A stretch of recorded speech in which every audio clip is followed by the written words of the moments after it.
Shalom, selamat pagi Bapak Ibu Saudara dikasih Tuhan Yesus Kristus dimanapun Anda berada pada pagi hari ini. Saya yakin bahwa kita tetap di dalam naungan dan lindungan Tuhan yang Maha Kuasa. Kesekian kalinya kita tidak bisa ketemu dengan tatap muka karena memang situasi dan kondisi yang tidak memungkinkan untuk saat-saat ini. Dan pada pagi hari ini kita kembali bertemu di udara melalui video ini. Kita sama-sama belajar bagaimana Tuhan bekerja dalam hidup kita dan bagaimana Tuhan menolong dan menyertai kita di tengah apapun dan di situasi apapun. Nah, saudara kasih Tuhan Yesus Kristus, dengan kejadian yang sedang kita alami atau bangsa ini kita dialami oleh bangsa ini dan dunia pada khususnya. Nah, banyak orang yang sukar untuk bertahan di dalam Tuhan. Banyak orang yang bisa meninggalkan Tuhan, bisa semakin jauh dari Tuhan karena begitu banyak tekanan-tekanan hidup yang dialami. Karena begitu banyak masalah, problem hidup yang dialami. Masalah anak-anak di sekolah, orang tua bisa stres. Masalah pekerjaan, mungkin masalah gaji, dan seterusnya. Dan itu yang membuat kita semakin stres dan semakin jauh dari Tuhan, Bapak Ibu Saudara. Dan pertanyaannya adalah bagaimana kita bisa bertahan di tengah-tengah situasi yang sangat buruk. Bagaimana kita bisa bertahan di tengah-tengah kondisi yang tidak memungkinkan dan tidak kondusif untuk kita tetap di dalam kebenaran Tuhan. Nah, saudara kasih Tuhan Yesus Kristus, pada pagi hari ini saya coba bacakan buat kita semua. Ada satu ayat di dalam Matius pasal 24 ayat 21. Demikian firman Tuhan.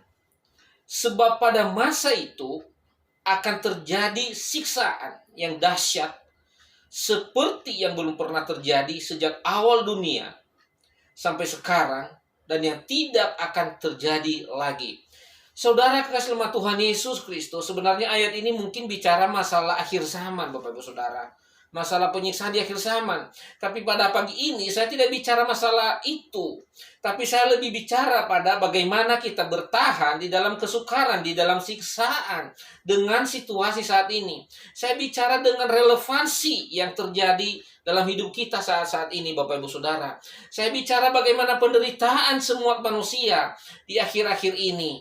Hampir 1 tahun kita lalui dengan begitu banyak masalah, dengan begitu banyak problem yang kita hadapi, Bapak Ibu Saudara. Dan saya bicara tentang itu, bagaimana kita tetap bertahan di masa sukar ini. Nah, hari ini saya mau beri judul, Bapak Ibu Saudara, bertahan di masa sukar. Nah, relevansi ayat ini yang baru kita baca ini dengan keadaan saat ini adalah bagaimana anak-anak Tuhan, orang yang percaya kepada Tuhan, bertahan di dalam masa sukar, bertahan di dalam masa sulit. Bagaimana kita sebagai anak Tuhan tetap berdiri teguh sekalipun kiri dan kanan, depan belakang mentok, tidak tahu mau ngapain lagi. Sepertinya tidak ada jalan keluar. Dan kita tahu pandemi saat ini semua orang berkata bahwa kita tidak tahu kapan berakhir. Kita tidak tahu kapan selesai. Dan orang berpikir bahwa sampai kapan penderitaan ini? Sampai kapan musim sukar ini? Sampai kapan padang pasir ini? Orang kan berpikir seperti itu, Bapak Saudara. Dan kalau kalimat-kalimat itu terus yang keluar dari mulut kita, saya khawatir nanti bahwa satu kali kita bisa tidak lagi teguh di dalam Tuhan. Karena kalau kita dihantui dengan pertanyaan-pertanyaan seperti itu, sampai kapan ini berakhir? Sampai kapan ini terjadi? Berapa lama lagi? Dan kalau kalimat itu akan terulang terus, saya khawatir nanti bahwa kita makin lemah di dalam Tuhan, Bapak Ibu Saudara. Nah, oleh karena itu, Bapak Ibu Saudara, bagaimana kita tetap bertahan di dalam masa sukar seperti ini? Ada beberapa hal yang perlu kita perhatikan Bapak Ibu Saudara. Mari kita baca di dalam 1 Korintus pasal 10 ayat 13. Ini yang harus kita sadari Bapak Ibu Saudara. Supaya kita tetap berdiri teguh dan tidak goyah di tengah-tengah masa kesukaran Bapak Ibu Saudara. Ada dalam 1 Korintus 10:13. Demikian firman Tuhan. Pencobaan-pencobaan yang kamu alami ialah pencobaan-pencobaan biasa yang tidak melebihi kekuatan manusia. Sebab Allah setia dan karena itu ia tidak akan membiarkan kamu dicobai melampaui kekuatanmu. Pada waktu kamu dicobai, ia akan memberikan kepadamu jalan keluar sehingga kamu dapat menanggungnya. Nah, saudara sama Tuhan Yesus Kristus, hal yang pertama yang harus kita perhatikan dan harus kita miliki dalam bertahan di masa sukar, yaitu kita harus memiliki mindset yang benar terhadap Tuhan. Kita harus memiliki mindset yang benar terhadap hal-hal seperti ini, Bapak Ibu Saudara. Tadi Tuhan bilang begini, bahwa pencobaan yang kita alami, artinya kalau kita cari dengan relevansi dengan keadaan saat ini, berarti bahwa masalah yang kita hadapi saat ini, pandemi yang kita hadapi saat ini, Tuhan bilang bukan apa-apa. Biasa-biasa aja. Biasa-biasa aja. Tidak ada yang istimewa, kata Tuhan. Tuhan bilang, sebab ia setia, karena, saya ulang, sebab Allah setia, karena itu ia tidak akan membiarkan kamu dicobai melampaui kekuatanmu. Jadi ada satu jaminan di dalamnya. Kita harus memiliki pemikiran, pola pikir yang mantap bahwa di tengah-tengah kesukaran seperti ini, bahwa saya tahu memang Tuhan sengaja izinkan ini terjadi. Tapi yang saya tahu juga di balik itu, Tuhan tidak pernah membiarkan kita dicobai melebihi kekuatan kita. Bahkan Tuhan bilang bahwa itu pun Tuhan beri jalan keluar. Ketika kau mengalami masalah itu, Tuhan bilang bahwa Tuhan beri jalan keluar. Engkau tidak pernah ditinggal sendiri. Engkau tidak pernah dibiarkan untuk sendiri, Bapak Ibu Saudara. Tuhan bilang bahwa hanya sesuatu aja biasa, tidak ada yang istimewa. Yang penting bahwa miliki mindset yang benar, konsep yang benar, berpikir yang benar tentang Tuhan, bagaimana Tuhan melindungi anak-anaknya, bagaimana Tuhan menjaga anak-anaknya, dan bagaimana Tuhan memberkati anak-anaknya di tengah situasi yang tidak kondusif sekalipun. Dan ini yang harus kita pegang teguh, Bapak Ibu Saudara. Dan jangan goyah lagi iman kita. Boleh saja kita bilang bahwa dari sana kena COVID, dari sini positif dan seterusnya. Kita memiliki iman yang kuat bahwa Tuhan pasti melindungi saya. Kalaupun Tuhan ini jika itu terjadi, Tuhan sudah bilang bahwa Tuhan memberi jalan keluar buat saya. Dan itu iman yang harus kita miliki di akhir-akhir ini, Bapak Ibu Saudara. Kalau kita tidak memiliki iman yang kuat seperti itu, maka kita akan terbawa oleh suasana gelombang kekhawatiran dan ketakutan dalam hidup kita, Bapak Ibu Saudara. Itu yang pertama. Yang kedua, mari kita baca di dalam Roma pasal 4 ayat 18. Demikian firman Tuhan. Sekalipun tidak ada dasar untuk berharap, namun Abraham berharap juga dan percaya bahwa ia akan menjadi bapa banyak bangsa menurut yang telah difirmankan Tuhan kepada Abraham. Saudara sama Tuhan Yesus Kristus, kita tahu bahwa ayat ini ayat yang powerful, Bapak Ibu Saudara. Ya, semua firman Tuhan harus powerful ya. Tapi ayat ini benar-benar ayat yang membuat iman kita powerful. Iman yang penuh kekuatan. Iman yang teguh. Abraham bilang gini, bahwa sekalipun tidak ada dasar untuk percaya, tapi saya tetap percaya. Sekalipun tidak ada dasar untuk harus percaya terhadap janji itu, tapi Abraham tetap percaya. Nah, saudara kekasih dalam Tuhan Yesus Kristus, iman yang ini juga yang harus kita miliki. saat-saat ini Bapak Ibu Saudara. Kita harus miliki iman seperti itu. Sekalipun kita merasa sepertinya tidak ada yang bisa menolong. Sekalipun kita merasa bahwa tidak ada yang bisa menolong kita. Dan tidak ada yang tahu keadaan kita saat ini. Tidak ada yang tahu apa yang kita rasakan. Tidak ada yang tahu apa yang kita alami.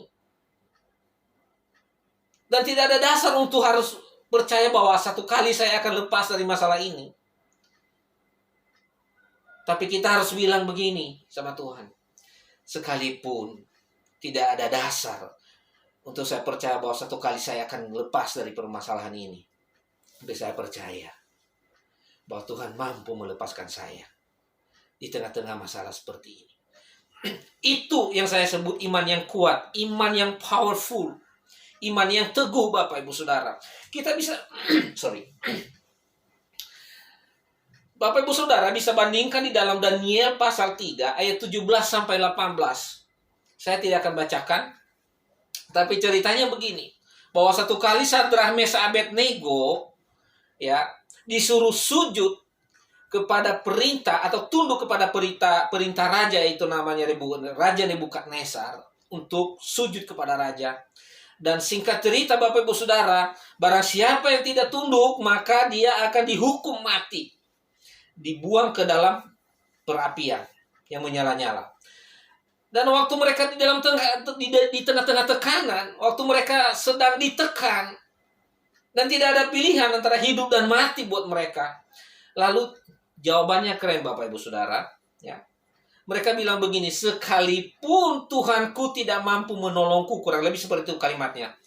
Sekalipun Tuhan yang saya sembah, yang saya percaya hari ini, tidak mampu menolongku dari tanganmu ya Raja, tidak mampu melepaskan saya dari hukumanmu ya Raja, ketahuilah bahwa aku tidak akan pernah tunduk pada perintahmu. Tidak pernah tunduk pada tekananmu. Saya tidak akan pernah tunduk pada ancamanmu. Karena saya hanya mau tunduk pada Tuhan yang saya percaya. Karena saya hanya tunduk kepada Tuhan Yesus sebagai Tuhan Juru selama saya hidup.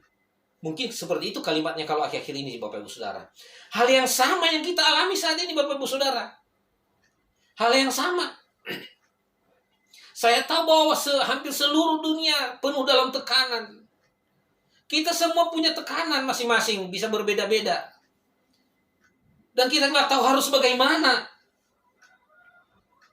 Mungkin ada orang yang memberi solusi buat kita bahwa lakukan ini, lakukan itu.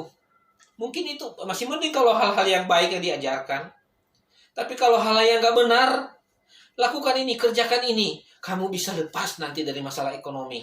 Lakukan ini. Akhirnya menghalalkan segala cara hanya untuk melepaskan diri dari berbagai pencobaan dan masalah. Menurut kita. Tapi pada kenyataannya kita akan semakin jatuh di paling dalam dan semakin terjerat. Dan bila ada orang yang berkata demikian bahwa harus lakukan ini, lakukan itu, menghalalkan segala cara supaya terlepas dari segala belenggu masalah. Di tengah-tengah itu, dibutuhkan anak Tuhan yang mampu berkata begini. Sekalipun masalah ini tidak akan Tuhan singkirkan dari saya. Sekalipun masalah ini Tuhan tidak pernah angkat dari keluarga saya, dari hidup saya akan tetap percaya kepada Tuhan yang memberi aku hidup hari ini. Itu baru disebut iman yang powerful, iman yang teguh, iman yang kuat Bapak Ibu Saudara. Artinya bahwa tidak gampang terombang-ambing oleh masalah. Artinya bahwa tidak gampang terbawa suasana. Tidak gampang untuk mengutuki Tuhan. Tidak gampang meninggalkan Tuhan. Dan itu yang harus kita rasakan Bapak Ibu Saudara. Itu yang harus kita alami. Bahwa sekalipun COVID ini tidak selesai dan tidak tahu kapan pun selesai. Sekalipun mungkin saya hari ini hanya makan nasi putih saja dan minum air putih. Karena saya sudah tidak punya apa-apa. Tapi saya percaya bahwa Tuhan yang saya sembah hari ini, Tuhan yang mencukupi segala kebutuhan saya. Tuhan yang mencukupi segala apa yang saya butuhkan. saya dan keluarga saya. Itu yang dibutuhkan, iman yang seperti itu. Iman yang seperti itu Bapak Ibu yang dibutuhkan. Yang ketiga, ya, di dalam Kisah Rasul pasal 18 ayat 9 dan 10. Pada suatu malam berfirman Tuhan kepada Paulus di dalam suatu penglihatan, jangan takut, teruslah memberitakan firman dan janganlah diam. Ayat 10, sebab aku menyertai engkau dan tidak ada seorang pun akan menjamah dan menganiaya engkau, sebab banyak umatku di kota ini.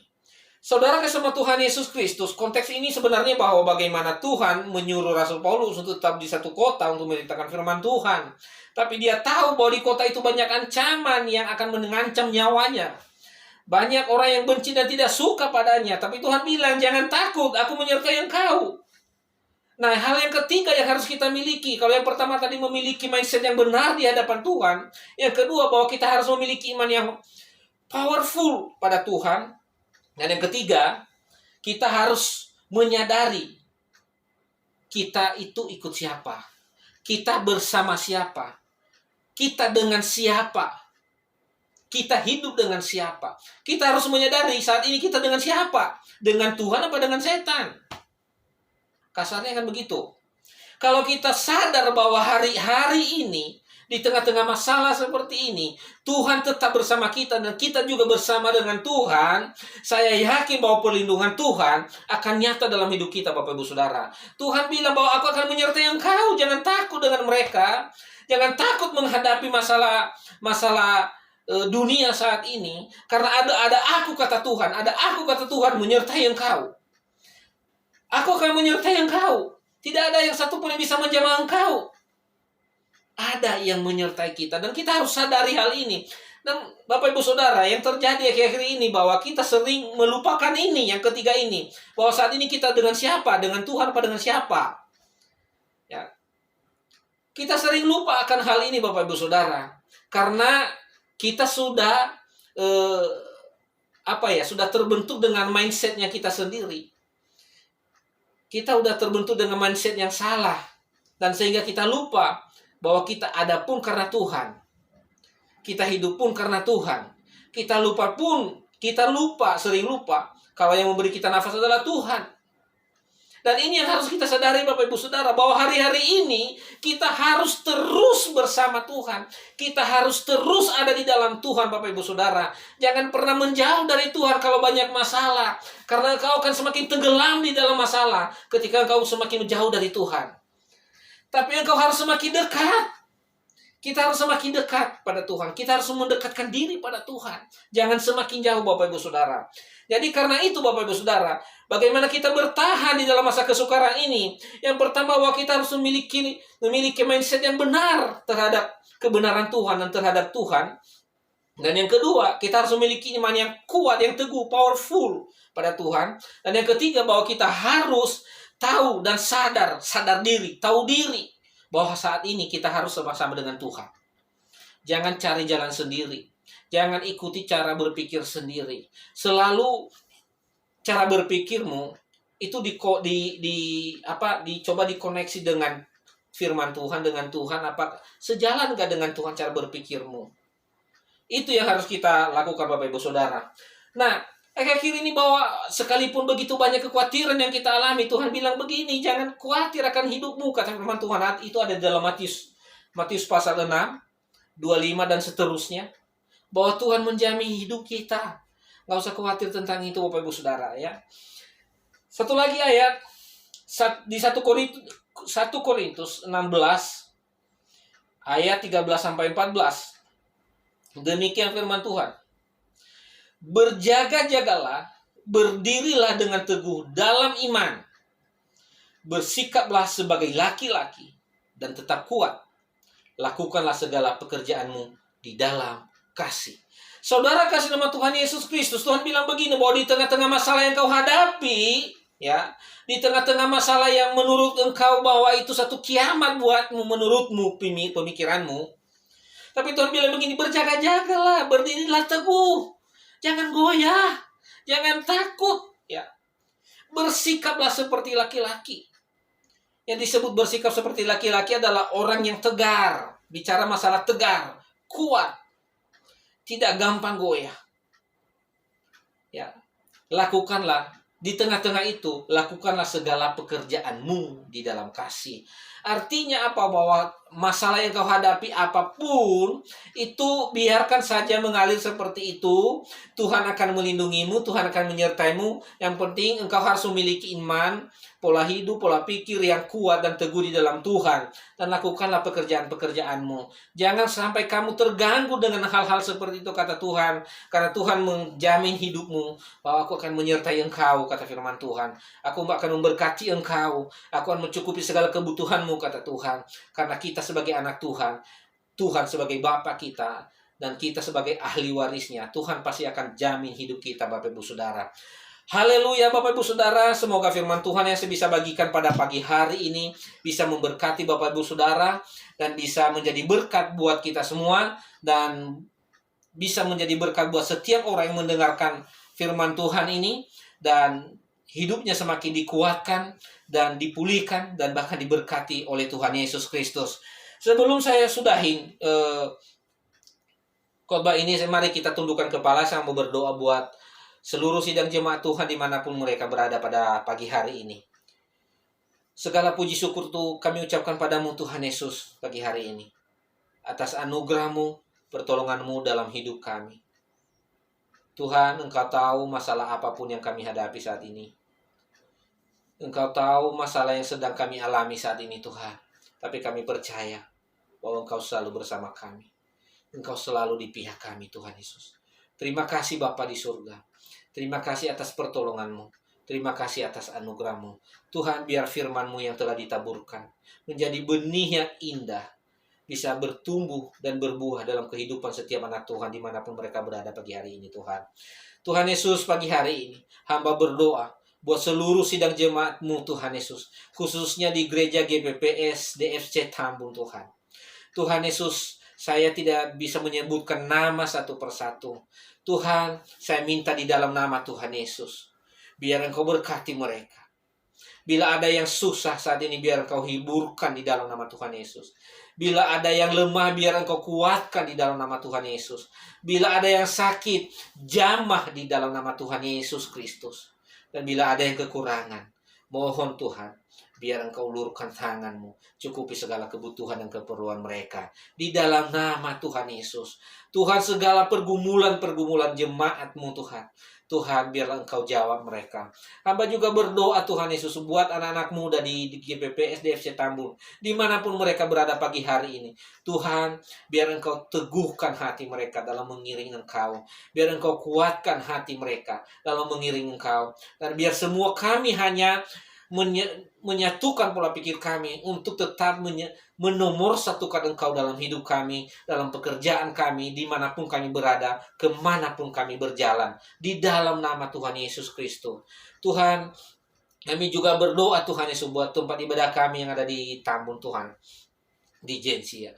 Tuhan, kami minta di dalam nama Tuhan Yesus, biar juga Engkau cukupi segala kebutuhan dan keperluan di sana Tuhan, dan biar juga Engkau lindungi dalam segala hal-hal yang tidak diinginkan.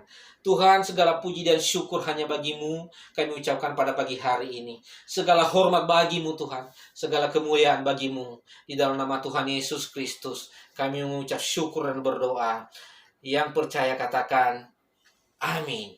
Haleluya, selamat pagi, selamat hari Minggu, Tuhan Yesus berkati. Shalom.